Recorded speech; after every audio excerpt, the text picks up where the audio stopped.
Hello, and welcome to the Distillery. I'm your host, Harry Lee Shanglun.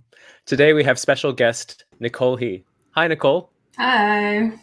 How are you doing today? Whereabouts are you videoing in from? I'm in New York where it is 8:30 p.m., so that's why I have my wine with me. Yeah, I'm in Brooklyn in New York.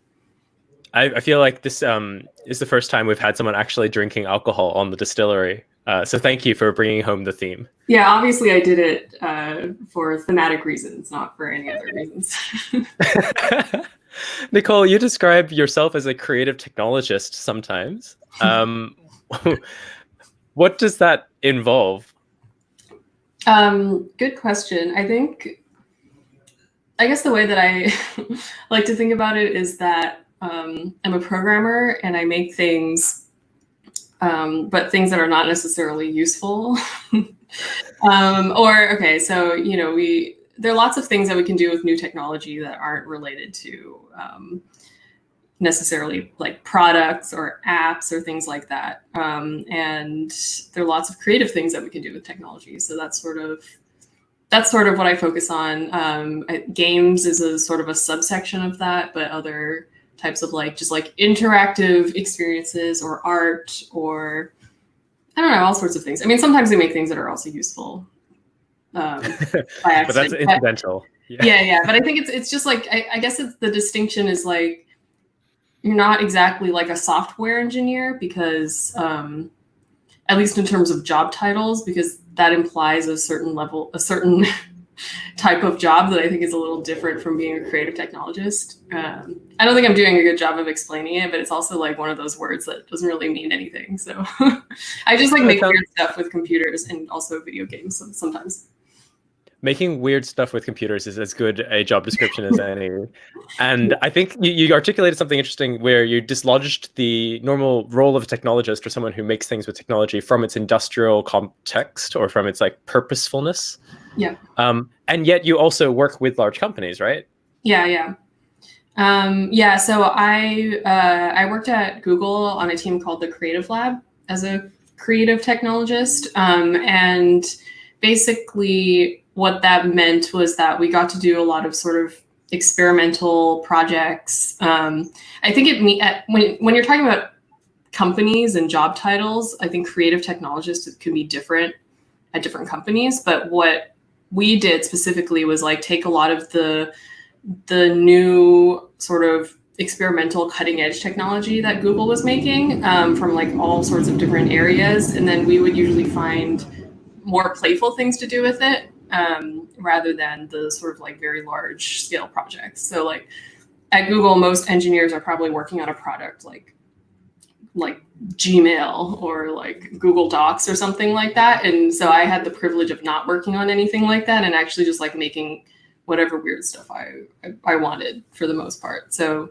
that was the context of like what I was doing in a sort of corporate environment. But there's a community of people who I guess would describe themselves as creative technologists in New York and obviously outside of New York as well. And it's not always that exact thing.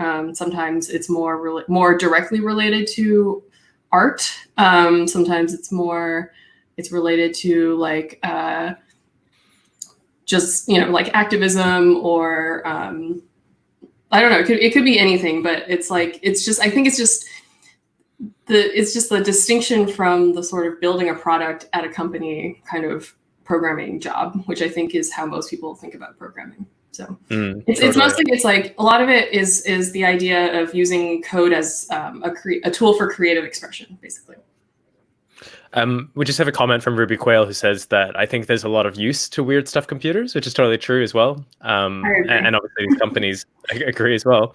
I'm interested in the specific work that you've done that then relates to or even critiques the culture of Silicon Valley, of the place where these technology cultures are kind of being, whether that's like enhanced computer and the way that we think about technology in popular media, or your Tinder robot and like the love in the digital age, or Soylent Dick, most provocatively, perhaps. Can you talk me through maybe some of those projects and what where you're coming from with them? Sure. So I actually grew up in the Bay Area in Silicon Valley, which is, the land of all the big tech companies. Almost everyone that works there works at one of those companies. And there is this sort of obviously techno-utopian feeling that a lot of the people that work there have, where there's this a lot of people feel like, oh, what you're doing is changing the world for the better. And because they get paid a lot of money to do it, I think you feel important when you get paid a lot of money, even though it's not enough money to actually afford being able to live in the Bay Area, even if you're paid a lot. But I think a lot of the stuff that I'm interested in exploring thematically in my work is just that idea of, the fact that technology advancing means that we are doing things that are good. But sort of critiquing that idea. But at the same time, I would say that I am a technologist because I love technology. I would say I'm mostly optimistic. I'm also I'm not interested in the opposite thing, like the sort of Black Mirror style critique of technology, which is just like technology is bad. Like that's, like you thought technology was good. Actually, it's bad. Like I also think that's like a boring and stupid way to look at it. I think there's a lot of nuance in the way that technology impacts our lives and changes our lives for the better, for the worse. And so a lot of my projects are sort of, I would say, exploring that gray area. I think one thing I'm interested in is like current technology that exists right now, because one thing about like technology is that it changes really quickly, right? And therefore our expectations around it change very quickly as well. So for example, the Tinder robot, which is a project you mentioned. So that was a project I did. It's called the True Love Tinder robot. So it's a robot which reads your feelings as you look at people on Tinder. And then depending on whether or not it thinks you're into that person, it'll swipe left or it'll swipe right for you. And there's this like fleshy hand that's on the robot that like will physically swipe on the phone. And it also makes commentary about your involuntary choices. So that project for me is interesting because it obviously reveals the sort of like, there's obviously an absurdity to it, right? Like it's very clear, like how could this thing actually know how I feel about this person? But at the same time, we already let algorithms, determine who shows up for us on dating apps, and we also use biometric data all the time to make decisions. I mean, it's like people wear like Fitbits or whatever that measure what their body's doing, and then they listen to the computer when it gives them suggestions for things to do. Or when you're playing Ring Fit Adventure, I mean, like why is that like less absurd than a robot reading the sweat on your hands to make a decision for you or tell you something about yourself? And so that project is sort of, I think, clearly a critique, but at the same time, I think hopefully a little bit joyful as well, which is important to me. Like, it's not purely like this is a bad thing, but I think it's more like trying to make us understand or think about what are the things that we are already allowing technology to do and the ways in which that actually helps us or improves our lives versus the ways that it might not. It's like, I'm struck by how I think this playfulness really runs through a lot of your projects, that even as they critique the thing that they're interested in, it doesn't feel like it runs counter to it. It almost like it takes it and amplifies or changes its perspective. Yeah. As an artistic process, how do you actually decide what are the decisions that go into making those kind of projects? I think I naturally gravitate towards playfulness and humor as a way of critique or thinking about a subject. And I think, I'm inspired by science fiction because sci-fi informs technology and like the sci-fi actually really does inform the way technology is built, and obviously technology informs science fiction. But it's interesting to me, like the gap in between what is not real in science fiction versus like the technology that we have now. So I think sometimes my projects are exploring that space in between the expectations of how we think technology should work because of science fiction and like how it actually works. So that's why like another project you mentioned was Enhanced.computer, which is a project I made when I went to Australia and I met you. It was for an exhibition in Melbourne. And basically that's a project where it lets you live out your cyberpunk fantasies of screaming, like zoom in and enhance at a computer, and the voice technology understands you perfectly. And then it does like save the world by finding a secret code on the screen. So that project is funny because it's like, I think a lot of people are familiar with that trope that you see in movies and TV shows where somebody's like standing in front of a computer, like in Blade Runner, and they're like zoom in, and then it just does that. But then what's interesting about it is like, we do have technology that's sort of like that, but it never works as well as you expect it to. So it can be sort of, it can be quite interesting to see how this stuff actually works. My experience with that particular game, as you mentioned, it was when I first met you. It's just like in a bar yelling, enhance, and just like nothing happening. Yeah, it doesn't work well in the bar going, like, that contributes to it, I think. yeah, absolutely. And actually, that's really like, you think a lot about the context of these works being presented, whether they're in artistic institutions or in a more, I guess, like relational aesthetics type place like a bar. You've even made a game that's designed to be placed in a toilet, like in a bathroom. Yeah. So that project was for the same exhibition.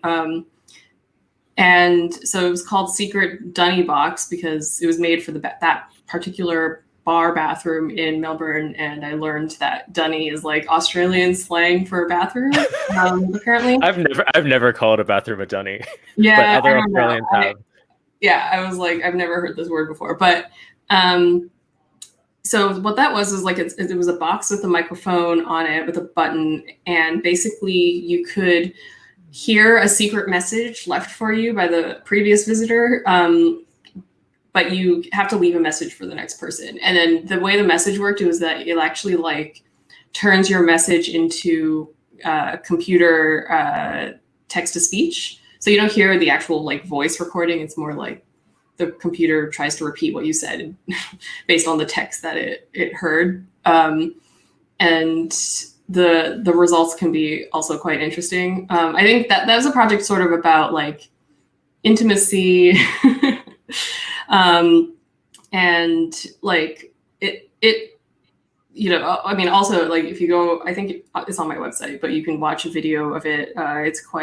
It's also making a lot of toilet jokes at the same time because it is like in a bathroom. But what was interesting, I saved a lot of the messages, or I saved the messages in text form, and I looked at them later, and they were all actually they're very sweet. Like a lot of people were saying really positive, uplifting things to their fellow bathroom visitors. It was quite nice. That's really encouraging to hear. If you want to go check out Nicole's work, by the way, she mentioned going to her website. This is the website, nicole.pizza, in what is one of the coolest URLs for a personal website I've ever seen. I actually didn't like, I don't remember buying it. I just, one day I got an email that was like, congratulations, you successfully like secured Nicole.pizza. And it was like, it showed me that I had apparently reserved it like a year earlier at like 2 a.m. So I didn't remember that. And I'm sure, I don't know, probably drinking or something. And I was like, I should secure Nicole.pizza like before they released .pizza. And then I did that. And I was like, should I actually buy this? And I was like, yeah, I should. So that's the story behind Nicole.pizza. I love this. Like instead of late night drunk texts, you just get domain names. Yeah. that resonates with me a little. It's a little too close to home, actually. So okay, there's a couple of things here also that I'm interested in exploring. One of which is you use technology, you misuse technology. How important is it to your projects that you're actually representing a reality? For example, I can imagine the Tinder robot secretly just having a completely arbitrary algorithm and not reading your mood.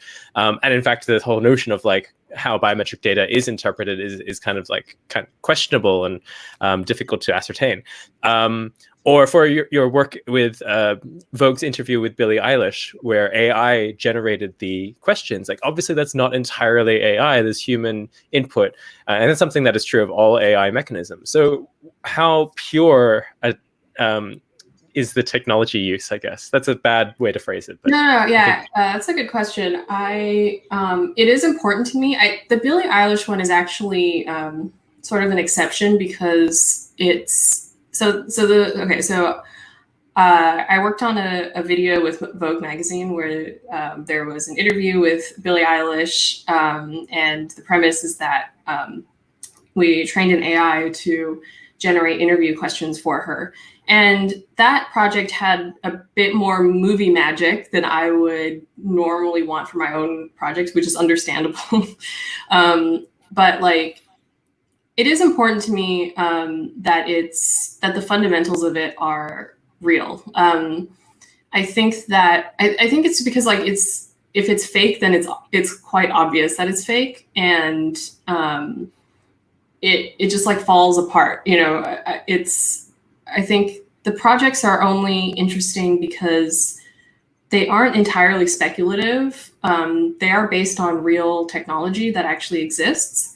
And a lot of it, of course, the projects are a lot of it is about sort of the design around it. But like, I think it would be completely different if the Tinder robot was fake. Like what it actually was doing was you put your hands on these sensors, like these two metal plates, and it was measuring your galvanic skin response, which is like how sweaty your hands are and how that changes. And then because like the sweatier your hands are, there's more moisture and the electricity conducts better. So like there was a measurement there. And then it would use that to determine whether to swipe left or right, which is obviously bullshit, but it's bullshit in a way that like makes sense and is real. Yeah, yeah. Like that's how lie detector tests work. So the Billie Eilish one, it was a little bit more, again, movie magicked than my normal projects are. But it was with a celebrity. It was a Vogue magazine, highly polished video. The questions were real. I did train an AI, but of course, like as you say, there's tons of human intervention in anything related to AI because, first of all, like I trained the AI and whatever biases I have went into that training. And then also humans selected the questions out of like the infinite ones that it could generate. They picked ones that were interesting to them. Those are the ones that they asked Billie Eilish. Same with the lyrics. So also it generated Billie Eilish-esque lyrics, and then they had her like react to that. Obviously, it actually did do that. My AI did that, but they picked one that they thought would be interesting for her. And yeah, so like I think that is something that's like, I think important to understand about AI in general is that there's like, it's entirely built by people. I mean, it's just computer programs like any other computer programs written by human programmers. But I would say that it is important to me that it is like, it is real in the parts that are important, if that makes sense. And certainly I'm also intrigued, right? Even if it were, I think you're right that there is something grounding about it being real to the extent that you're using the technology. I'm thinking about horse ebooks as well, and how like the affect of, whether you say that you're an AI or not changes the perceived value of the thing. That was interesting. I mean, that was like, I don't think I fully know the story of horse ebooks in the end, because there were like all these twists and turns, like it was AI. It's not AI, but like it's like I don't really know in the end. Yeah, it's that was interesting. Yeah, but I think because my the projects are not about like. I think it makes sense to fake things in certain contexts if that's what the project is about, or it expresses something, the idea that is interesting. The fakeness of it expresses an idea that's interesting, but usually that's not the part that's interesting. It's the fact that that the technology that I'm building the project with is real in some way. That's like the thing that's interesting about it. But it's usually doesn't work exactly how you expect it to. We have a question from the audience. David Ma has said, starts with a quote, "Make art, make rent, help others do the same." How do you be a creative technologist in a sustainable way that lets you keep making stuff in the future? That includes managing funds and burnout. Yeah, good question. I mean, it's also, hi, David. I think it's like,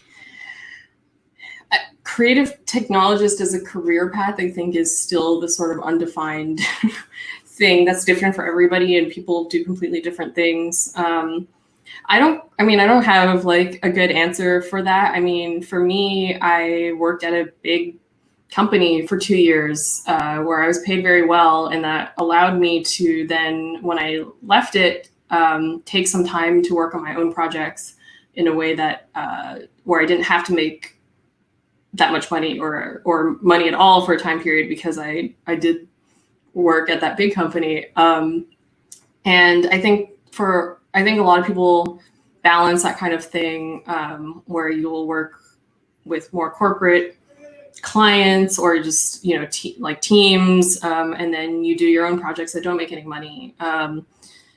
A new thing that I'm exploring in the early stages of is I'm actually I've sort of pivoted. Not that this is like different.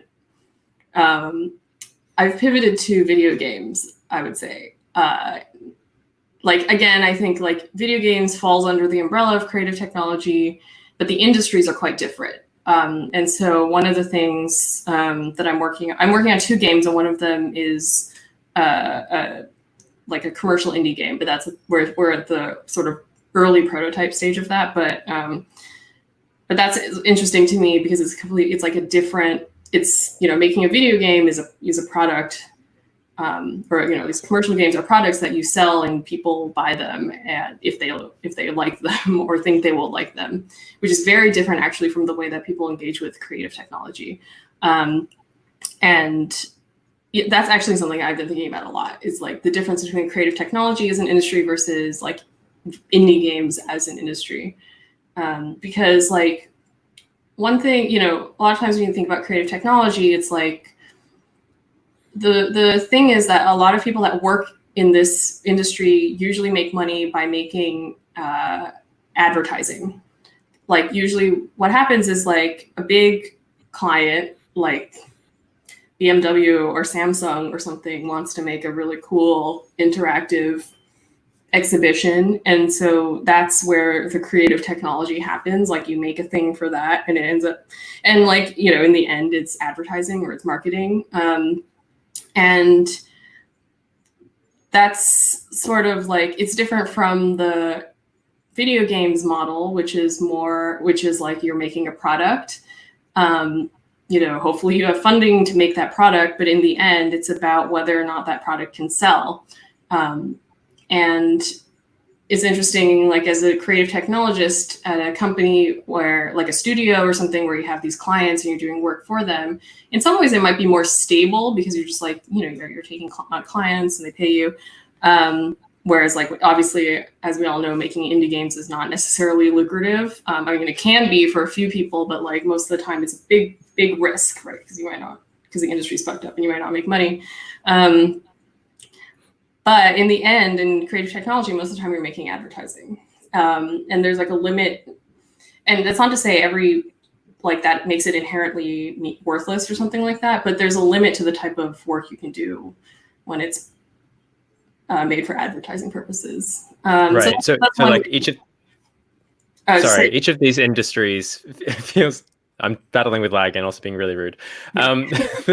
Each of these industries have their unique affordances and things that you can do inside them, whether it's creative, like kind of the advertising world or the creating a product world. Do you have a preference for the way that your work is perceived? Like, do you describe yourself as an artist when you pitch something, or not pitch, but like announce something like Enhanced Computer? It literally depends on who I'm talking to, what I'm doing. I mean, I've switched to describing myself more recently as a game developer. But I mean, honestly, it literally depends on who I'm talking to. I'll describe what I do in completely different ways. Like, I'll use creative technologist or game developer or just like programmer or like artist. It really, I don't know. Like, I think all this stuff falls under like all of these categories, and it really depends on who I'm talking to. But yeah, so I would say I don't have that much of a preference right now, though, again, because I have in the last year shifted my focus to making games specifically rather than whatever weird stuff I was doing before, which is not to say I'll never do that again or something, but I'm focused on larger projects now that are games, and and it turns out games take like a really long time to make. Yeah, tell me about it. Oh, goodness. Longer term games projects now. I feel like I started accidentally in video games and have been just trying to like run away for a very long time and try to figure out how to like not be consumed by that industry and culture. Yeah. Yeah, it's interesting. People are like, you're going into that. Wow. Like, yeah, I don't know. Maybe it's a mistake. No, I'm happy with it right now. I'm happy with the people I'm working with, who are all not like, we're all remote and distributed even before all this stuff happened. So pretty lucky because we can keep working on our stuff. I have a final question relating to, I guess, that notion of culture of these different industries and communities. And it also reminded me of when you said the secret dunny box, people were leaving nice messages to each other in this bathroom. And that strikes me as something really lovely, but also maybe even surprising, because I'm now used to thinking about worst case scenarios, or what happens when community technologies or technologies which allow communication go bad. Just recently, very topical news, like, social media has been coming under scrutiny in terms of how it is used, its function in free speech versus publishing, that kind of stuff. So I guess broadly, the question that I have is, how have you perceived the communities of the cultures of these different communities and industries to be like, and how would you like them to be in the future? Yeah, so about Secret Dunny Box, I wouldn't put it in any bathroom because, like, as you say, it is actually very risky to allow people to anonymously say things to other people with no consequences.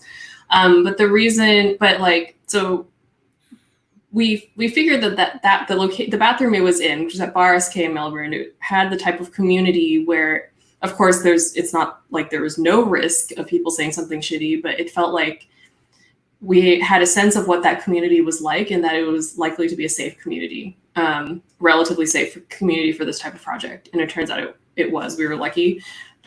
So I think it is super important to think about that.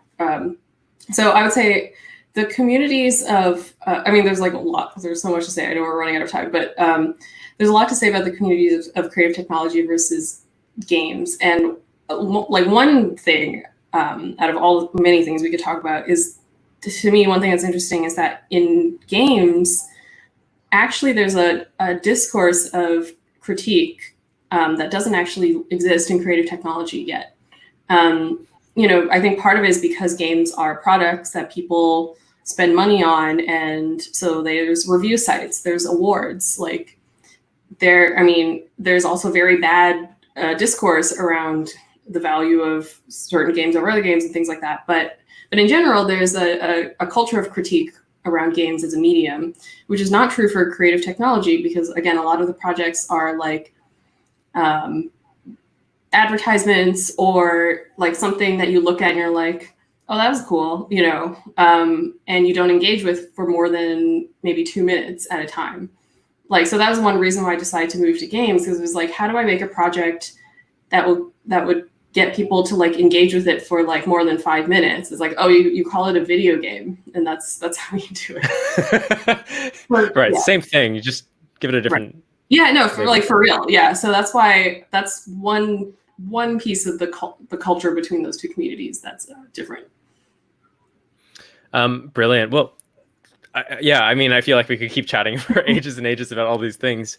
Thank you so much, Nicole. It's been such a pleasure to chat with you about creative technology, about games, about all the projects that you've worked on. Thank you. This is really fun. Awesome. Take care. Bye-bye. See you soon. Thanks so much for tuning in, everyone. You're watching The Distillery, a series of casual online interviews. You can check out previous episodes on the website, distillery.site. As well as look at upcoming guests. And you can follow us on social media, Instagram @distillery.site and Twitter @distillery site. Do check back because we have new episodes every day. Take care, everyone.